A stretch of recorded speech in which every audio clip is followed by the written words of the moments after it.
अवधूत चिंतन श्री गुरुदेव दत्त. माझ्या सर्व साधक बंधू भगिनींनो, आपण सध्या वामनराज प्रकाशनची पुस्तके वाचण्यास घेतली आहेत.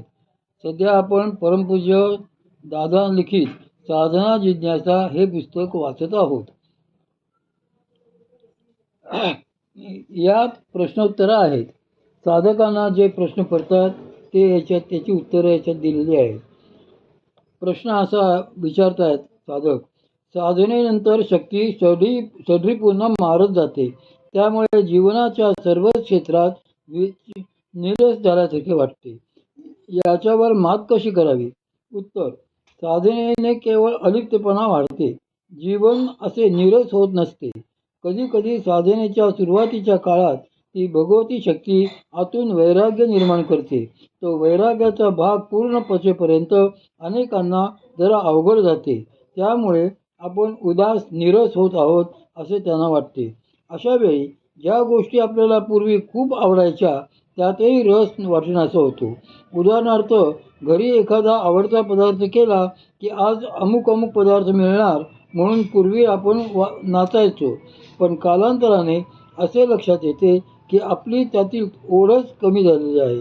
पुढे पुढे साधनेने वैराग्य आणखी प्रखरतेने प्रगट झाले की आपण ती एखादी गोष्ट अगदी यंत्रवत करतो आहोत असेही आपल्याला लक्षात येते.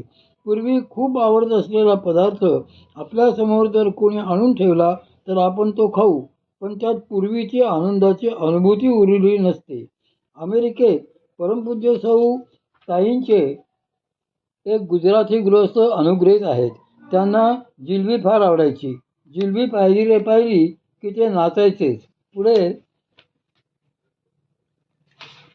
पुढे दीक्षा होऊन ते साधना करू लागल्यानंतर कालांतराने त्यांच्यासमोर जिलबीचा डबा जरी ठेवला तरी ते त्यातून एखादी जिलबी घ्यायचे. अशी ती भगवती हळूहळू आतूनच साधकांना विषयांपासून तोडत जाते. पण याचा अर्थ असा नाही की त्यामुळे साधक निरस उदास होत जातो. उलट साधक योग्य दिशेने रसिक होत चाललेला आहे असाच त्याचा अर्थ होतो. बाह्य विषयांचा रस जेवढा तुटेल तेवढाच आपला श्री भगवंतांमधला रस वाढेल. श्री भगवंत आणि ते सद्गुरु तत्व हेच खरे रसराज आहेत. त्यांची गोडी जर आपल्याला लागली तरच आपण खरे रसिक झालो असे होईल. आपण जे व्यवहारातील प्रत्येकच गोष्टीत रस घेतो तेच खरे अरसिकत्व असते आणि ते केवळ भगवतीच्याच कृपेने तुटते. परमपूज्य श्री मामा नेहमी सांगायचे की साधकाची दशा उदास असावी. हे जरी ठीक असले तरी साधना करताना आतून प्रथम ऐहिक औदासीन्य येत असते. ते काही नवीन नसते. तरीही साधकाने त्याचा बाजार मात्र करू नये. समजा पोराबाळींनी सणासुदीला श्रीखंड मागितले आणि आपली तशी ऐपती असेल तर आणणार नाही, जमणार नाही असे म्हणू नये. मुलांना हवे आहे ना, मग त्यांच्यासाठी करा, घ्या. त्यांच्या आवडीनिवडीमध्ये आपला मोडता घालू नये. आपली आवड निवड आपल्याजवळच ठेवावी. यासाठी परमपूज्य मातोश्री पार्वतीदेवींचे फार मोठे उदाहरण आहे. त्या आतून अत्यंत वैराग्यशील होत्या आणि श्री भगवंतांच्या नामाशिवाय दुसरे काही त्यांना माहीत नव्हते. त्यांना बाहेरच्या कुठल्याच विषयात रस उरलेला नव्हता. अशी त्यांची अंतरंगी रंगलेली स्थिती होती. तरी परमपूज्य श्री मामा त्यांच्याबद्दल अभिमानाने सांगत, आमच्या घरी कोणीही आले की त्यांना काय आवडते हे लक्षात ठेवूनच मातोश्री न बोलता त्या मंडळींसाठी ते अचूकपणे करायच्या किंवा ज्याला जसे गरजेचे असेल तसेच त्याचे आतिथ्य करायच्या. आपल्या वागण्यातले हे सूत्र जर सुटले तर मात्र त्याचा अंत प्रापंचिक भांडण, बेबनाव अथवा दुःखात होतो. आपल्या दृष्टीने कदाचित तो भाग सुखाचाही असेल, पण घरचे शिवे घालतील. ते असेही म्हणतील की हाच काय तुझा परमार्थ, हेच काय तुमचे अध्यात्म. काही वेळा नको तिथे असेही बोल अंगावर येतील की हेच का तुमच्या गुरूंनी शिकवले. अशा नाना तऱ्हा मग सुरू होतात. मध्यंतरी एक भगिनी भेटल्या होत्या. त्या हेच सांगत होत्या की मला आतून औदासिन्य आले आहे. ते ऐकून म्हणजे नेमके काय झाले आहे असे विचारल्यावर त्यांनी सांगितले की मला नवऱ्याचे तोंड देखील बघावेसे वाटत नाही. मी म्हटले, नाही ठीक वाटले तरी असे निदान बोलून तरी दाखवू नका. तेव्हा त्या म्हणाल्या, अहो नेमके तेच झालेले आहे. मी तसे त्यांना स्पष्टपणे सांगितले आणि त्यामुळेच आमची रोजची भांडणे होत असतात. असे होणारच ना, कारण परमार्थ करता तुम्ही, नवरा नाही. तरी पण त्यामुळे नवऱ्याला हीन लेखण्याचे, तुच्छ मानण्याचे, शत्रू समजण्याचे काहीच कारण नाही. तो तर नवराच आहे ना. जेथे त्याच्याविषयीचा कर्तव्याचा भाग येतो तो तर पूर्ण करायलाच हवा. समजा त्या नवऱ्याने म्हटले की आपण आज अमुक माणसांकडे जाऊन येऊया, तर जावे. हे झाले भगिनीचे. तसाच पुरुषांनीही प्रपंचात हा तोल अचूकतेने सांभाळायलाच हवा. मी असेही काही साधक बघितले आहेत की जे घरात अजिबात लक्षच देत नाहीत. आपलेही प्रपंचात काही कर्तव्य आहेत याची त्यांना मुळीच जाणीव नसते. मग बायको आणि पोरे जाणोच. त्याने काय हवे तसे करावे. एकदा महिन्याचा पगार आणून घरात टाकला की आपले कर्तव्य संपले असे होत नसते.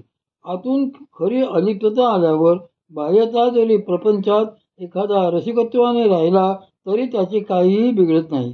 आपण परमपूज्य श्री मामांचे साक्षेपी बोलणे वागणे बघितले असेलच. एखाद्या घरी टीव्ही चालू असायचा आणि परमपूज्य श्री मामा अचानक घरी आले म्हणून घरचे लोक तो गडबडीने बंद करायचे.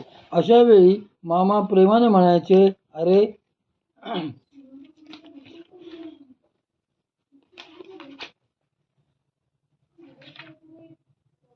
अरे राहू दे, मी पण बघतो. याचे कारण असे की मुलांना जे काही बघायचे असेल ते न बघता आले म्हणून ती हिरमुसली होती. त्या घरच्या मुलांना वाईट वाटू नये म्हणूनच ते तसे सांगायचे. एखाद्याच्या घरी ते त्यांच्यातलेच होऊन वागायचे. स्वयंपाक चांगला झाला बरं का, वा वा, घर काय सुंदर सजवले आहे वगैरे ते उत्स्फूर्तपणे प्रेमाने म्हणायचे. पण विचार केला तर तसा त्यांना त्यात काय रस होता.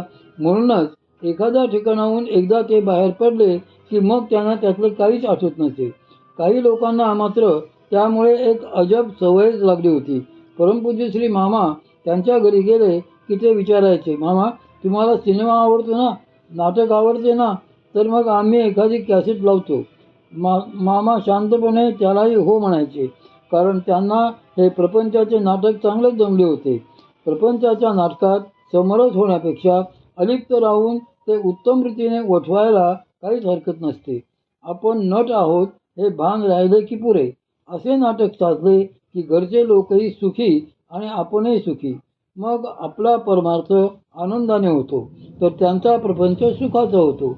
असे जर साधले तर आपले औदासिन्य नैराश्य पळूनच जाईल. प्रश्न, लय कशा प्रकारे होतो? उत्तर, लय होण्याच्या मार्गावरही जे विशिष्ट टप्पे आहेत ते आपण यासाठी समजून घेतले पाहिजे. आपल्या ज्या ज्या प्रापंचिक वृत्ती उठतात त्या त्या वृत्तींचा लय त्यांच्या कारणांमध्ये झाला पाहिजे, म्हणजे शक्तीमध्ये झाला पाहिजे. शक्ती हेच कारण आहे आणि वृत्ती हे कार्य आहे. जेव्हा या शक्तीचा प्रवाह प्रपंचाच्या दिशेने वाहतो तेव्हा तिचे कार्यही प्रपंचाच्या दिशेनेच चालते आणि त्यावेळी त्याच शक्तीला आपण वृत्ती असे म्हणतो. जेव्हा हीच वृत्ती प्रपंच सोडून मूळ कारणाकडे जाते तेव्हा तिला आपण शक्ती असे म्हणतो. म्हणजे आपल्या ज्या ज्या वृत्ती उठतात त्या त्या सगळ्या शक्तीच्याच आहेत, हे उघडच आहे. जर सर्व वृत्तींनी शक्तीमध्ये जायचे असेल तर संपूर्ण अंतःकरणातच लय व्हायला पाहिजे. अंतःकरणापैकी एखाद्या भागाचा जरी लय व्हायचा राहिला तरी आपले परब्रह्म स्वरूप, शुद्ध स्वरूप प्रगटणार नाही. जो शक्तीचा वृत्त्यात्मक भाग असतो तिलाच माया असे म्हणतात आणि ती जोपर्यंत पूर्ण फिटत नाही तोपर्यंत परब्रह्म स्वरूपही स्पष्ट होणार नाही, हे उघडच आहे. वेदांताने अंतःकरणाचे 4 भाग सांगितले आहेत. नाथ संप्रदायाने 5 भाग मानलेले आहेत. 4 भाग आहेत मन, चित्त, बुद्धी आणि अहंकार. 5व्या भागाला चैतन्य असे म्हणतात. प्रथम मनाचा लय होतो. या 4 मधले मनच अत्यंत चंचल असते. मनाचा लय होताना पहिल्यांदा त्याचे संकल्प विकल्प दूर झाले पाहिजे, कारण मनाचे चांचल्य म्हणजेच त्याचे संकल्प आणि विकल्प. ज्यावेळी मनात संकल्प विकल्प येणार नाहीत त्यावेळी मन स्थिर झाले आहे असे म्हणतात. मन असे स्थिर होते तेव्हाच त्याचे चित्त होते, मग त्याचे चिंतन सुरू होते. जेव्हा हे चित्त चिंतन करणे सोडते, स्तब्ध होते, तेव्हा त्यालाच चैतन्य असे म्हणतात. यानंतर उरले ते बुद्धी आणि अहंकार. जोपर्यंत बुद्धीचा ग्राहक अंश शिल्लक असतो तोपर्यंत ज्ञानेंद्रियामार्फत तिला कळत असते. हे बुद्धीचे जाणणे संपले म्हणजे ती शक्तीमध्ये जायला लागली असे म्हणतात. या प्रक्रियेत प्रथम त्या ज्ञानेंद्रियांच्या ज्या देवता असतात त्यांना हृदयात आणले जाते. त्या देवतांच्या बुद्धीच्या जाणतेपणाचा क्रमाक्रमाने प्राणात आणि प्राणांचा शक्तीमध्ये लय होत जातो. बुद्धीचा लय व्हायचा असेल तर आधी प्राणाचा लय व्हावयास लागतो. आता उरला अहंकार. माऊली म्हणतात की या अहंकाराचा वेगळा असा लय करावा लागत नाही, कारण तो मी आणि माझे याप्रमाणे सारखा आतून स्फुरतच असतो. एकदा का मन आणि बुद्धीचा लय झाला की त्या अहंकाराला मग स्फुरण्याचे कारणच उरत नाही. मन आणि बुद्धीच जर उरले नाहीत तर मग मी आणि माझे म्हणायचे तरी कोणत्या आधाराने? त्यामुळे हे मी आणि माझे पण म्हणजेच अहंकाराचे ठाणे आपोआपच शक्तीत हरपून जाते. याकरता माऊली सुंदर उदाहरण देतात की उचललेल्या प्राणासरिसी इंद्रिये ही निगती जैसी, तैसा मनबुद्धी पाशी अहंकार ये. हे उद्या बघूया. अवधूत चिंतन श्री गुरुदेव दत्त.